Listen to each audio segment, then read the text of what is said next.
मोर मुरबी माने गुरुजन माने युवक बंधु माने एवं ए पाखापाखि अंचल समस्त आदिवासी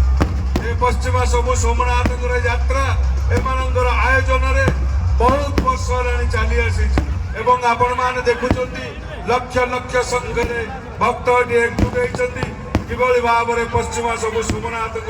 आशीर्वाद ने प्रत्यक्ष देवता प्रत्यक्ष महादेव तांकर आशीर्वाद रे मो प्रभु पाखे प्रार्थना करी मोर डेलांग पिपिली अंचल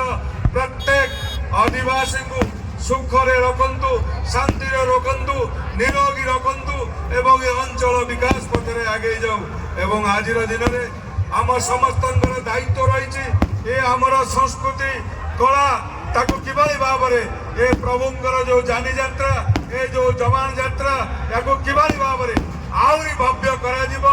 आपण मान को आश्वस्त करुच्ची मो सांगरे मुख्य सचेतक महोदय अच्छा ओडिशा सरकार जी आपणकर लोकंकर मुख्यमंत्री मान्यवर मुख्यमंत्री पाखे कथा रखा एवं आपण मान समस्त सहयोग आगामी दिन में ए पश्चिमा सबु सोमनाथ ए जमान यात्रा किभली भाव में आहरी दिव्य भव्य